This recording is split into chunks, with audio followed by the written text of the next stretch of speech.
சரி சார், இப்போ ஆஞ்சியோகிராம் பண்ணியாச்சு, பிளாக் இருக்குது. பிளாக்குக்கு என்ன சார் வைத்தியம்? இப்போ பிளாக்கை நம்ம 2-3 விதமாக பிரிச்சாகணும்.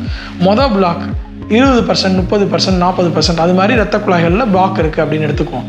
அப்படின்னா அதுக்கு வைத்தியம் பார்த்தீங்கன்னா ஒன்லி மருந்து தாங்க.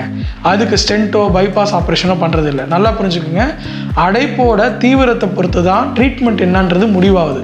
ஸோ இப்போது இரத்த குழாயில் ஒரு 40%, 50%, 60% அடைப்பு இருக்க வரைக்கும் அந்த அடைப்புகளுக்கு ஒன்லி மருந்து தான் கொடுக்குறோம்.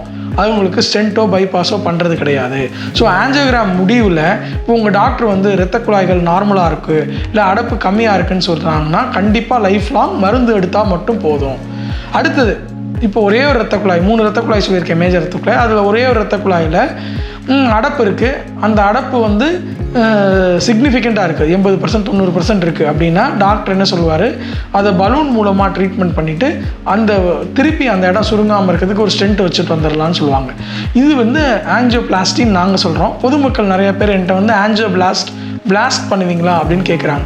ஆமாம், அது வந்து ஒரு விதமான ட்ரீட்மெண்ட் ஆப்ஷன். எப்போது இரத்த குழாயில் ஒரு இரத்த குழாயிலோ 2 இரத்த குழாயிலோ அடைப்புகள் இருந்து அது ஆஞ்சியோபிளாஸ்டி பண்ணக்கூடிய தன்மையில் இருந்தால் நம்ம ஆஞ்சியோபிளாஸ்ட் பண்ணுவோம்.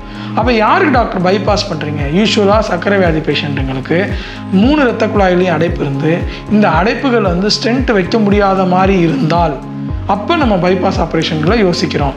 அடைப்பு வந்து எப்போ இரத்த குழாய் அடைப்புகள் வந்து பைபாஸ் பண்ணுற மாதிரி இருக்குது, ஸ்டென்ட் வைக்க முடியாத மாதிரி இருக்குன்னா, அதாவது இரத்த குழாய் அடைப்புகள் நீளமாகவோ இல்லை இரத்த குழாய்கள் மிக சுருங்கி இருந்தாலோ, இரத்த குழாய்களில் வந்து கால்சியம் ஹெவியாக படிஞ்சிருந்தாலும், நம்ம சர்க்கரை வியாதி பேஷண்ட்டில் 3 இரத்த குழாயிலையும் அடைப்பு இருந்தால் நம்ம அப்போ வந்து பைபாஸ் சர்ஜரி, சிஏபிஜின்னு சொல்லக்கூடிய bypass surgery, open heart surgery நம்ம அட்வைஸ் பண்ணுறோம். அதே வந்து இரத்த குழாய்களில் ஸ்டென்ட் பண்ணுற மாதிரி இருந்தால் கண்டிப்பாக ஸ்டென்ட் தான் பண்ணுவோம்.